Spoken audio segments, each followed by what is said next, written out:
obviously new center, but everybody else coming back with experience. How much does that help with building the chemistry, building the camaraderie, knowing that you have guys who have been here multiple Good. years? Well, he's a new center, but he's also a kid who started 12 games last year at TCU. So he's new in Miami, but he's not new to the game of football.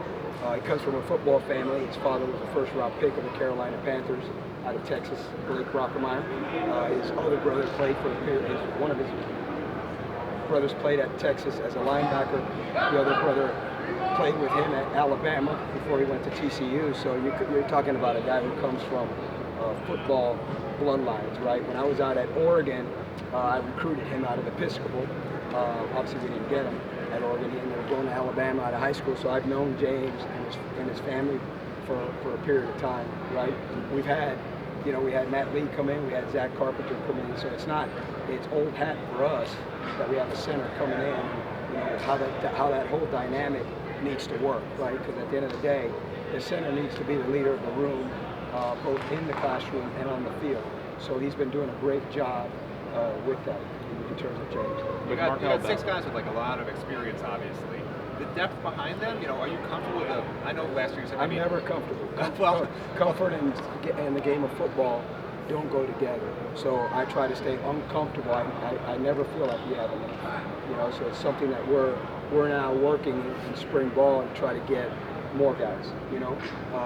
Right now, and I think he probably said, man, he said that last year. I probably feel we have 7, 8 guys right now that we can roll out there against Notre Dame on game 1 and play with. And my job as the offensive line coach, Coach Cristobal's job as the head coach is for us to increase that number in the room. So that's what we're working on now with those other guys. You got Tommy Kinsler, who's now becoming one of those guys that's emerging in that aspect.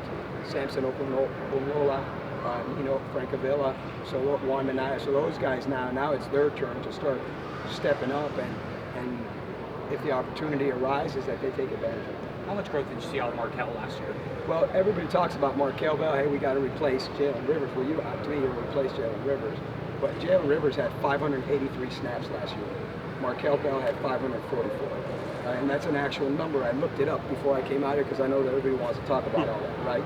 So you lost a guy who had 583 snaps, and a guy right now who's going in that spot at left tackle who's got 544 snaps last year. So to me, he's a starter coming back, right? And then you've got, McCoy's out. Well, McCoy started a great portion of the year. People forget that Rodriguez was a starter when we went into the game against Florida, right? Then Brockermeyer, he didn't start here, but he started 12 games at TCU. Inez Cooper has now started going into his 3.5 years here, right? And Mawinoa Cece is now going into his 3rd year. So those guys are, guys that are experienced, that have old eyes. You can't teach experience. Right? You can't teach things that those guys have seen that you can't really go through in the classroom. You can't go through on the field. I read somewhere where Cece said to somebody in the media that there's a lot of times that him and Inez don't even communicate. And that's just because they've been next to each other for so long, right? And you see them out here on the field, you see them on game day next to each other, but they also sit next to each other in the film room, right? In our film room, we sit according to how we are on the field. So right now, Markel sits on the left side of the room, Rodriguez is next to him, Brockermeyer's in the middle, Cooper's here, Mawinoa's here, right? And then the second group sits right behind them, so that they can, because while we're watching film, they're constantly communicating. So that's something that we work on every day that we're in that room. And with Markel, I think Mario mentioned yesterday or Tuesday that obviously he's got the size, but he's been working a lot on his technique. How has this been kind of come along maybe from this point last year? Oh, he's night and day. I mean, he's a 180. He's a different football player than he was when he first came here. And he came here with a great foundation from his offensive line coach at junior college, Les George. So, but he just keeps getting better and better, and with repetition. And he's, it's starting to be this with Markel. And I thought about this morning when I was jogging. Markel, at first, it was always, oh wow, he's big. Yeah, no doubt, he's 6'9". But now he's starting to play where now people are talking about his level of play. People are talking about his technique and not just the fact that he's 6'9". He's a darn good football player who happens to be 6'9", right? So just his fundamentals and his technique, and everybody 6'9" is borderline. Man, it's a blessing and a curse as an offensive lineman, right? So he's got to work his tail off when he's 6'9" to not play as like he's 6'9", to play like he's 6'3" and 6'4". He's doing a great job of doing that. And with the Nez, Mario said on Tuesday that he might be having the best spring of anyone, of any position. What has he done over the course of the first couple of weeks to kind of set himself apart like that? The invisible stuff that is only seen to those who watch film. The way that he's finishing in the run game, the way that he's finishing in the pass game, which are, to go from 10 wins to more than 10 wins, it's hard. It's hard. People think going from 10 to 11 or 10 to 12 or 10 to 13 or whatever is going to be easy. That's going to be the hardest undertaking that we have, because those are the invisible things. The invisible things are the things that are going to close that margin, that are going to help us get over that hump. And he's doing those things right now. And by him doing it, he's setting the example for all the other guys on this is how we break the huddle, this is how we run up to line of scrimmage, this is how we get set, this is how we finish when it's a run, this is how we chase when it's a pass. So he's doing those things now, and that's what's separating him now. Coach, we know Carson Beck obviously can't throw. Yeah. But does he get back there? Does the guys have to kind of know what kind of pocket he likes and stuff like that? Is that a thing? You know what? So obviously Carson's not out there with us in terms of taking reps. He's out there. That's going to happen. You can't get used to it until he's back there. You know what I'm saying? Like with Cam, and honestly, like we got used to how Cam did stuff in the pocket when we played Florida, right? Because in practice, stuff gets blown dead. So I had no idea when Cam got back there against Florida and he got flushed out of the pocket. I had no idea, is he going to tuck the ball and run?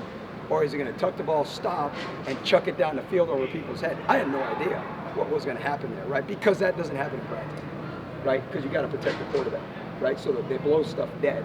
So when Carson does get out there with us, I'll have some kind of a feel for what he's going to do in the pocket. But until he lines up against Notre Dame and it's live, and now, because right now at practice, the quarterback's sitting back there, the defensive end's 8 yards away. Suck! And you're like, come on, oh, really?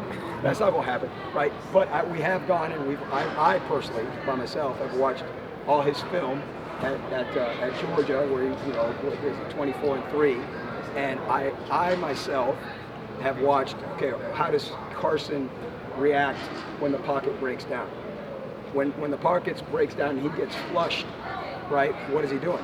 Is he has his eyes downfield and trying to throw the ball, or is he trying to tuck it and run? So I've got that analyzed, and I'm not going to share that, but I've got it analyzed, and I know how I'm going to coach up the offensive line on that. I'm not doing that right now because he's not out there, but yeah, I'm looking forward to it. I'm looking forward to seeing him. He's competitive, and he's going to be awesome for us. With the younger guys, SJ, Max, Jaden, Demetrius, how they're coming along so far in the impression of them? You know what? They're like, oh my gosh. So I asked them when we've had recruits in town. The recruits sometimes grab them, and I say, Ted, ask them what the biggest difference is, and they just say the intensity. And when they say the intensity that there's thousands of coaches out here, right? And we're on their tail about everything, right? Get down, break the huddle, get down, put your hand down. You don't have all day, right? So it's all of that stuff. So right now they're like those four cats, and they're great kids, but they're like if someone dropped them off in the middle of US 1 at rush hour, they're like, oh wow, right? And that's really what it is, and it'll start slowing down for them. But I love it. I love it because you got all these young guys that come in that are 9 stars, 30 stars, and all the recruiting guys love it. Wait till they get here. Watching Cam Ward stand flat-footed behind your offensive line and with the great protection last year, how did you process He's a cool that? cat. He's a cool dude. It was just that's who Cam was. That's who Cam was, and Cam had a lot of confidence in those guys up front. Sometimes I'd be like, throw it. So, but he's, Cam. That's part of who he was, right? And someone's going to be blessed and lucky to get that guy. And for anybody to think that there's any better player in the country other than him, they don't obviously watch film.